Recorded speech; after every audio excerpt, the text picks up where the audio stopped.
I'm honored to introduce our next speaker, Dr. Sabine Hermesen, an impressive scientist, an extraordinary mother for and advocate for a severely affected child from Vienna.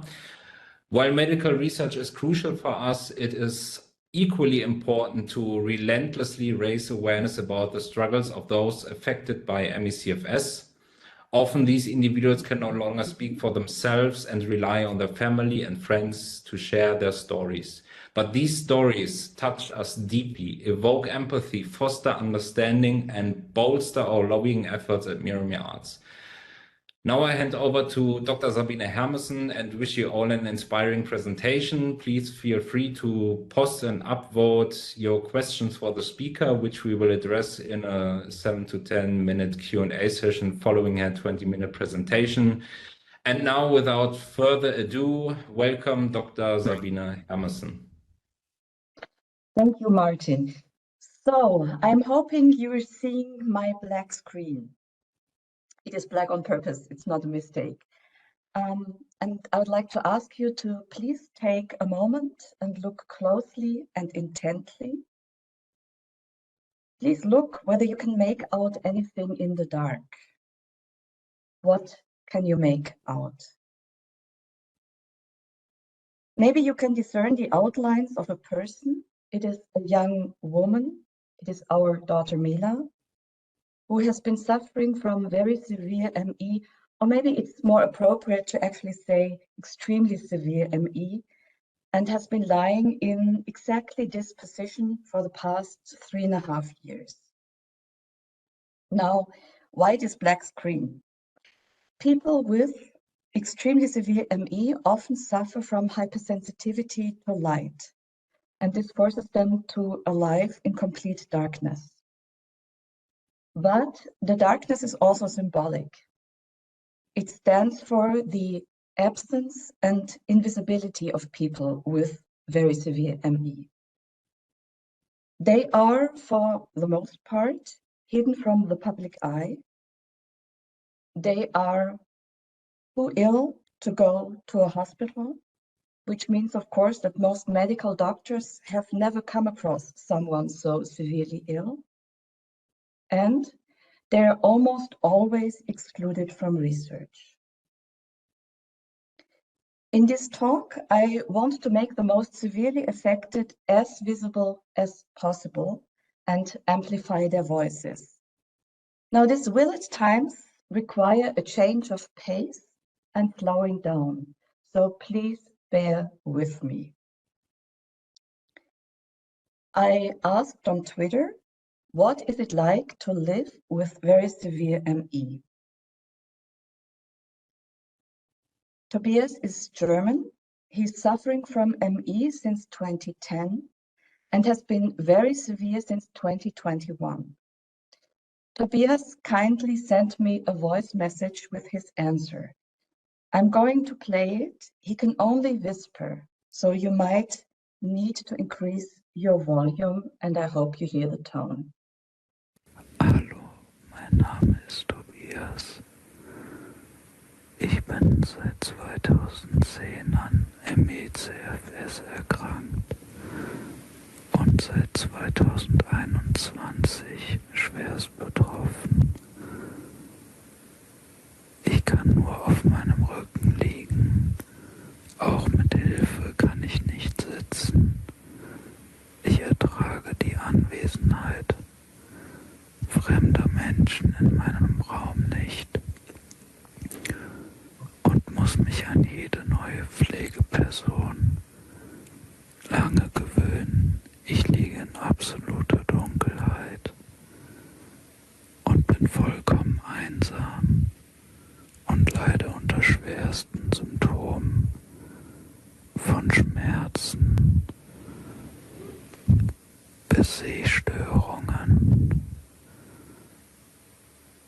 Grippegefühlen und unzähligen anderen. Es ist die schlimmste Krankheit, die ich mir hätte vorstellen können. Und jeder, der in Kontakt mit mir tritt oder mich pflegt, ist vollkommen fassungslos. aus von dem Ausmaß der Krankheit.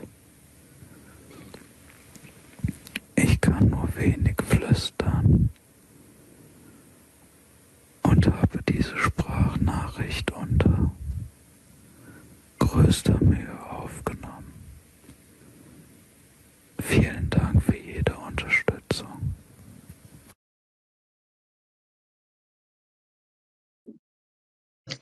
Thank you, Tobias. So, what characterizes very severe ME? Tobias mentions some typical symptoms.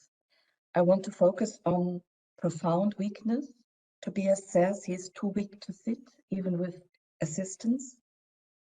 Neurocognitive dysfunction. He cannot tolerate the presence of another person in the room if the person is unfamiliar, and he's lying in complete darkness.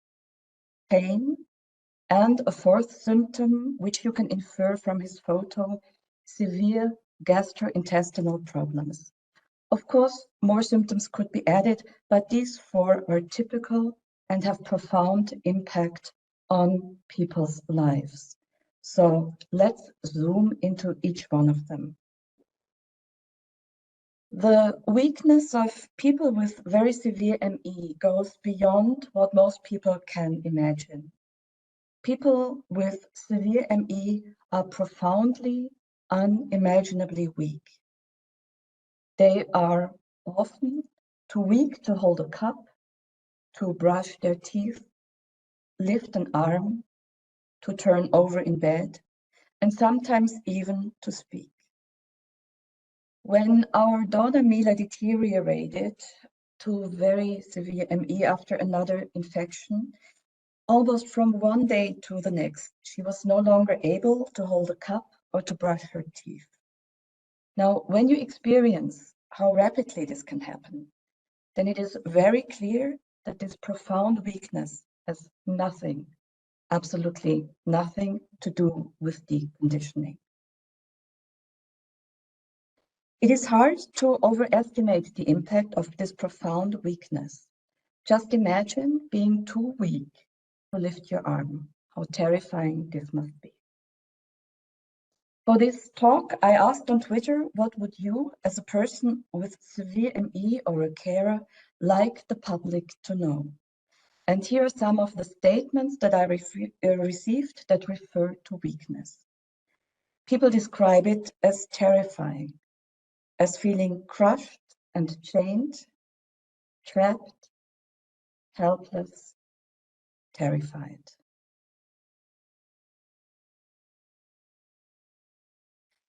But there are symptoms that, in my opinion, are even worse. And this is particularly true for neurocognitive dysfunction.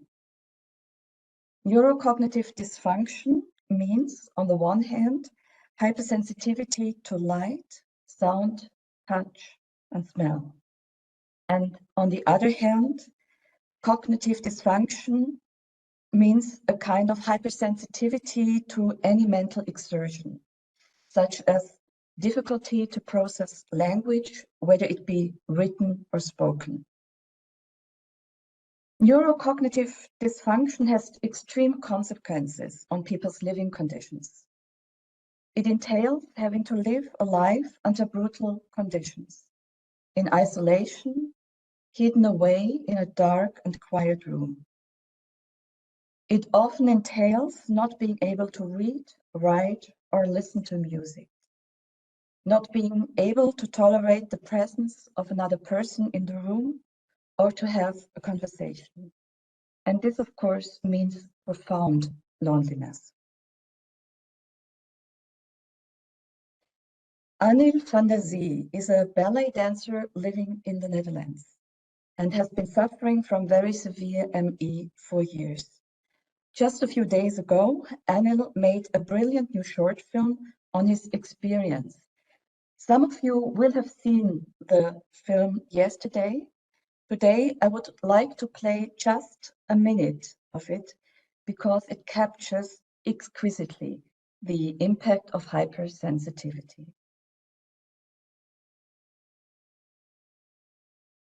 With ME, because of the post-exertion malaise, Any slight overexertion, including light and noise, can make you more ill. So I had to hide from the noise and vibration in my toilet, in a walk-in closet, a sound isolation cabin, and later on, in another house, also in the bathroom, and another sound isolation cabin.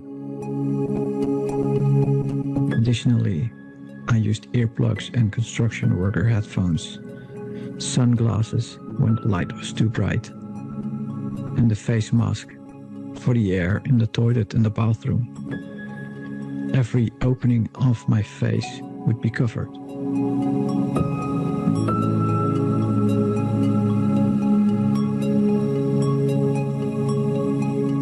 A claustrophobic prison of severe ME.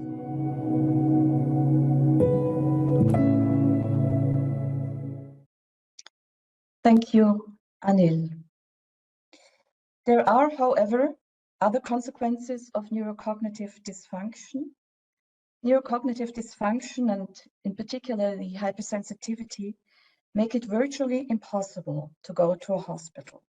Not only because there hardly is any hospital with the competence to treat ME, but also because of all the hustle and bustle, all the noise and light that is typical for hospital and which carry the risk of further deterioration. As a mother and carer puts it, a disease where you can't even go to hospital is absolutely terrifying.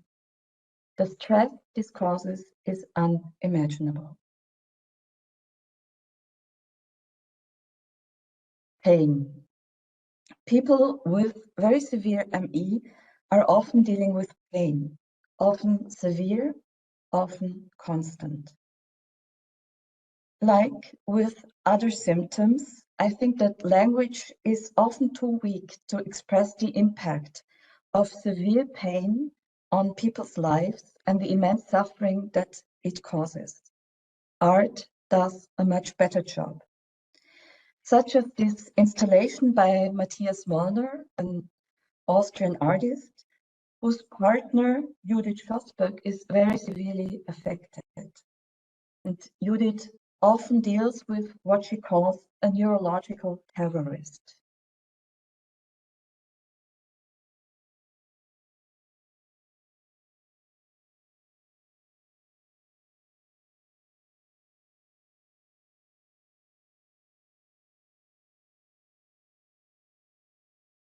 Finally, gastrointestinal problems. GI problems can involve issues such as being too weak to eat and drink, difficulties swallowing, gastroparesis, or food intolerance. These problems often require tube feeding in order to prevent malnutrition and dehydration. If tube feeding becomes necessary, this is difficult in itself, as it may require hospitalization to insert the tube. But on top of that, tube feeding is often delayed and is sometimes outright refused by healthcare professionals. Why? Because of false psychological theories on ME. Then, of course, malnutrition can rapidly become life-threatening. In fact, malnutrition is one of the causes of death among people with ME, and this is symbolized by the blue roses that we see far too often in our Twitter profiles, in any social media.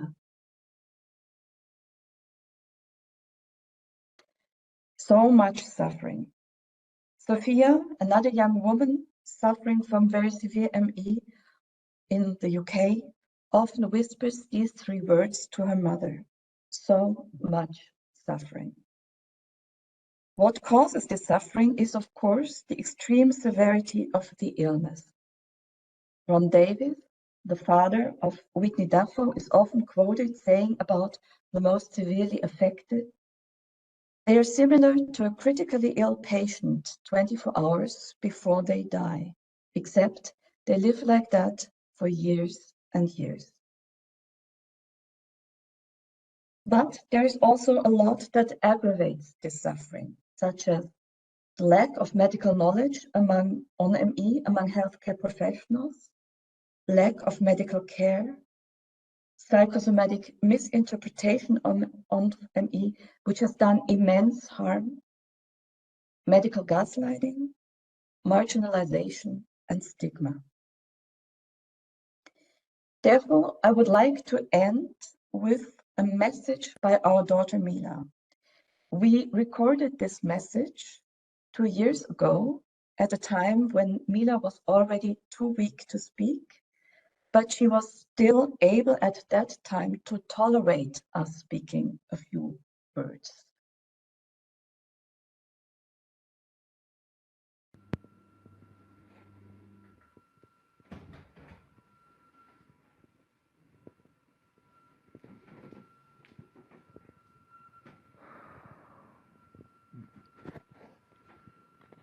Was möchtest du mitteilen, Mila? L? I? R?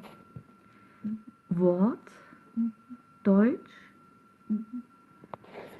Lernen?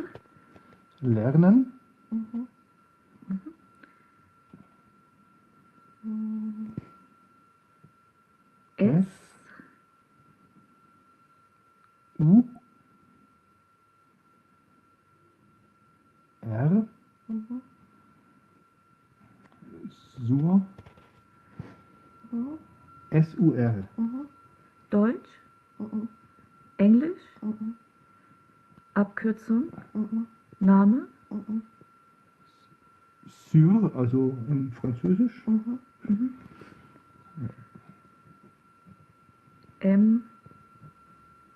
ME. Okay. Lernt über ME.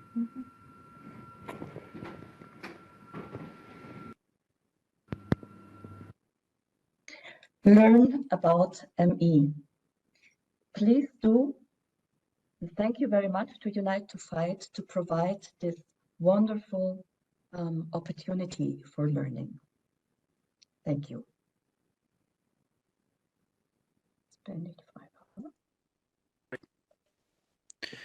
Thank you for your presentation, Dr. Sabine Hermesen. Attendees have submitted questions for you, and the first one is, my son, Emeric, 10 years old, is extremely severe with ME for 10 months. Now cannot speak anymore for 11 months. Have you ever met the case of a so young patient with severe ME? How can I help him? I try to talk to him often. I stay with him in the dark and in his room, not to let him alone. I don't know what he needs.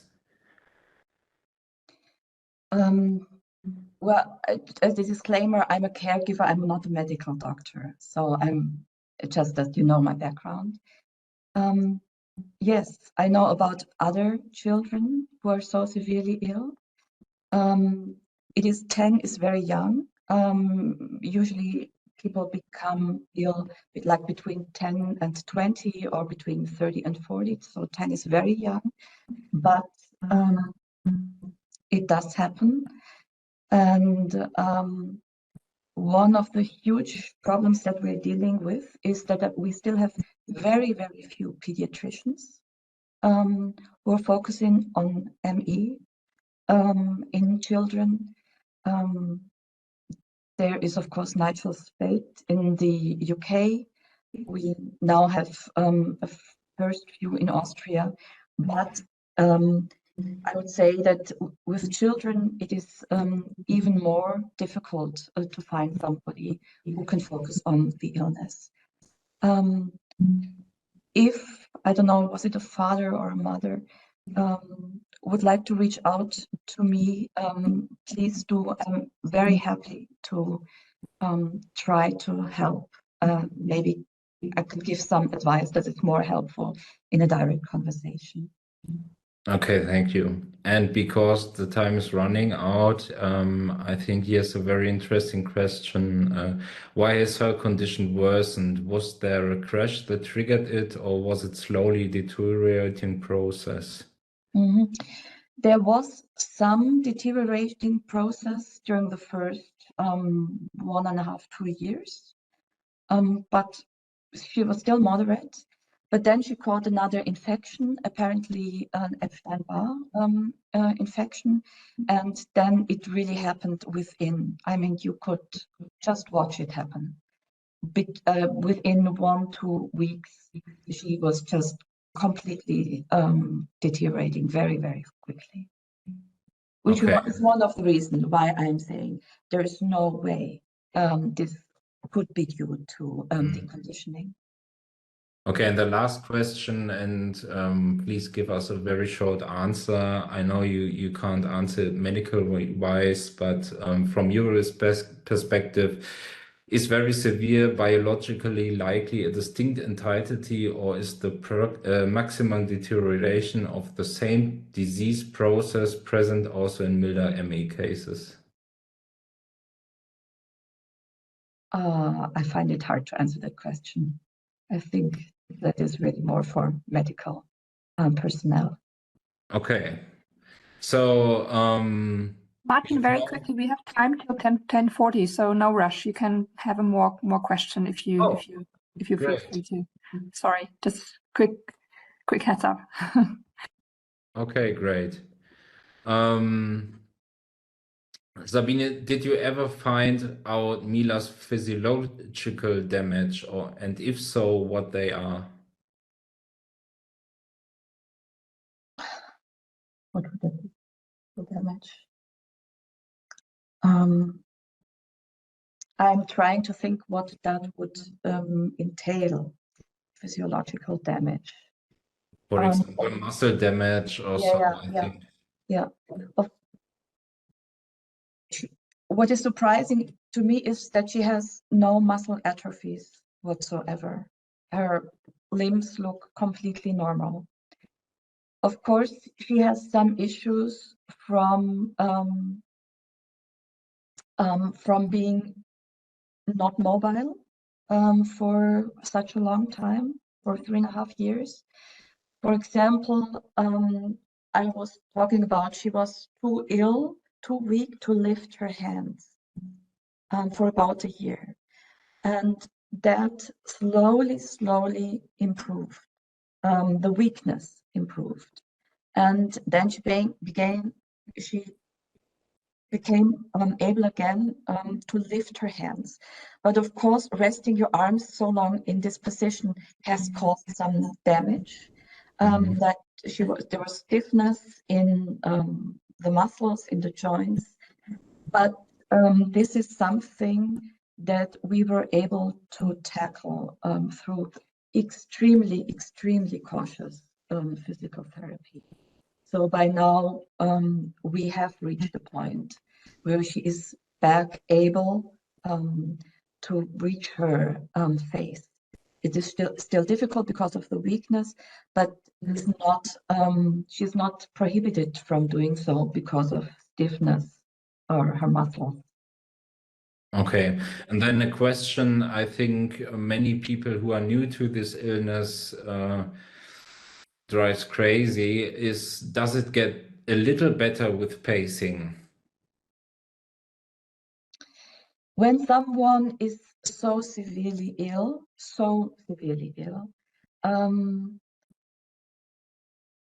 it is, even if you pace as much as you possibly can, you almost always will